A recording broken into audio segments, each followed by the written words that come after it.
Hello बच्चों, चलिए प्रश्न को पढ़ते हैं। दी गई अभिक्रिया का साम्यावस्था स्थिरांक विशेष। देखिए बच्चों, हमें क्या दिया हुआ है? हमें अभिक्रिया यहाँ पे दी हुई है। इसके लिए बच्चों देखिए साम्यावस्था स्थिरांक कितना दिया हुआ? तापमान पर 278। बच्चों देखिए ये बात की ध्यान रखिएगा, यहाँ 278 केल्विन नहीं लिखा है, यहाँ पे क्या लिखा है? 278, अर्थात ये किसका मान है? साम्यावस्था स्थिरांक का मान है। इसी तापमान पर, तो बच्चों क्या तापमान हमारे यहाँ पे समान है? इसी तापमान पर निम्न अभिक्रिया का साम्य अवस्था स्थिरांक मूल्य क्या है? तो बच्चों देखिए हमें क्या करना है, इस वाली अभिक्रिया के लिए हमें क्या साम्य अवस्था स्थिरांक निकालना है, जबकि इस वाली अभिक्रिया के लिए हमें यहाँ पे साम्य अवस्था स्थिरांक कितना दिया? 278 दिया हुआ है। 278 बच्चों आप कंफ्यूज हो सकते हैं, यहाँ 278 केल्विन नहीं दिया हुआ है। अगर यहाँ पे केल्विन लिखा होता, के लिखा होता तो यहाँ पे टेम्परेचर होता, लेकिन ये मान किसका दिया हुआ है? साम्य अवस्था स्थिरांक का। चलिए बच्चों देखते हैं मुख्य अवधारणा। मुख्य अवधारणा देखिए यहाँ पर पहले हम क्या करते हैं, पहले बच्चों हम यहाँ पे अभिक्रिया लिखते। देखिए क्या दिया हुआ है? Sulphur dioxide. सल्फर डाइऑक्साइड के कितने अणु? दो अणु। ऑक्सीजन से, किससे? ऑक्सीजन से अभिक्रिया करके क्या देते हैं ये? Sulphur trioxide. सल्फर ट्राइऑक्साइड के कितने अणु दे रहे हैं? ये तीन, दो अणु दे रहे हैं। देखिए ये हमारा गैस हो गया, ये हमारा गैस हो गया, और ये भी हमारा क्या हो गया बच्चों? ये भी हमारा गैस हो गया। अब देखिए इसके लिए हमारा जो किसका मान दिया हुआ है? साम्यावस्था स्थिरांक, अर्थात के का मान कितना दिया हुआ है? के का मान दिया हुआ है हमारा 278 दिया हुआ है। 278 दिया हुआ है। इसको हम क्या लिखते हैं? इसको हम मानते हैं समीकरण नंबर 1 मानते हैं। ठीक है बच्चों, अब हम क्या करेंगे? देखिए इस समीकरण को उल्टा करने का है, यानी समीकरण एक को उल्टा लिखने पर, यानी कि रिवर्स लिखने पर, क्या करने बच्चों? रिवर्स, विपरीत लिखने पर या उल्टा लिखने पर। उल्टा लिखने पर नहीं बच्चों, यहाँ पे करें विपरीत लिखने पर। विपरीत लिखने पर क्या हो जाएगी अभिक्रिया? देखिए यहाँ पे ये हमारा हो जाएगा 2SO3। क्या हो जाएगा? 2SO3 क्या हो जाएगा?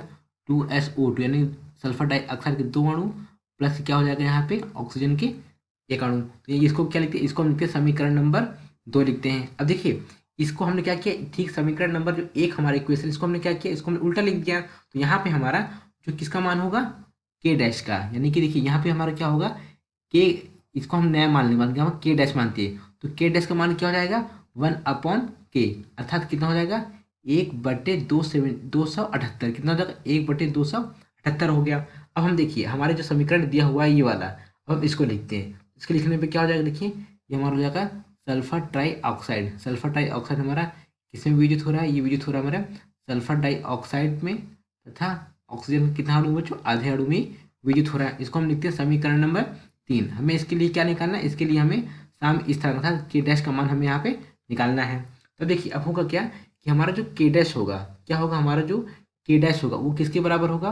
के डैश बराबर होगा अंडर रूट के डैश के बराबर होगा। कैसे? देखिए ये वाली जो समीकरण नंबर 2 है और समीकरण नंबर जो 3 है, समीकरण नंबर 2 और समीकरण नंबर 3 में क्या अंतर है बच्चों? केवल अंडर रूट का अंतर है। यानी अगर हम इस वाले समीकरण का अंडर रूट ले लेंगे, सॉरी बच्चों, समीकरण 2 का अगर इसके अंडर रूट ले लेंगे तो हम क्या आ जाएगा? ये मान हमारे किसके बराबर आ जाएगा? समीकरण 3 के अभिक्रिया के बराबर हो जाएगा। तो हमने क्या किया है वाले, यहाँ पे हमने समीकरण 2 का अंडर रूट ले लिया। तो अंडर रूट लेने का मतलब क्या हुआ? उसका जो साम्य स्थिरांक का जो मान है उसका अंडर रूट ले लेंगे। तो के डैश बराबर क्या हो जाएगा? के डैश बराबर हो जाएगा 1/के। हो गया बच्चों? हो गया ना? इसको ऐसे भी लिख सकते हैं। अब जब इसको ऐसे लिख लिया तो इसको हम क्या कर सकते हैं? 1/278 ये मान दिया हुआ था। 1/278 ऐसे लिख सकते हैं, या फिर हम इसको कैसे लिख सकते हैं? ऐसे भी लिख सकते हैं, 1/278। तो बच्चों जब हम ये मान हल कर लेंगे, तो ये मान हल कर लेंगे तो हमें कितना आ जाएगा? के डैश का मान आ जाएगा हमारा 0.05, 0.0599 आ जाएगा। या इसको हम कैसे लिख सकते हैं? 0.06।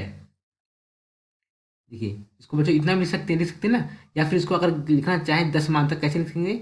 6 गुणे 10 की घात -2। तो देखिए बच्चों प्रश्न में हमें क्या करना था? इस वाली अभिक्रिया के लिए हमें क्या निकाला था? साम्य स्थिरांक का मान। तो कितना आ गया? 6 गुणे 10 की घात -2।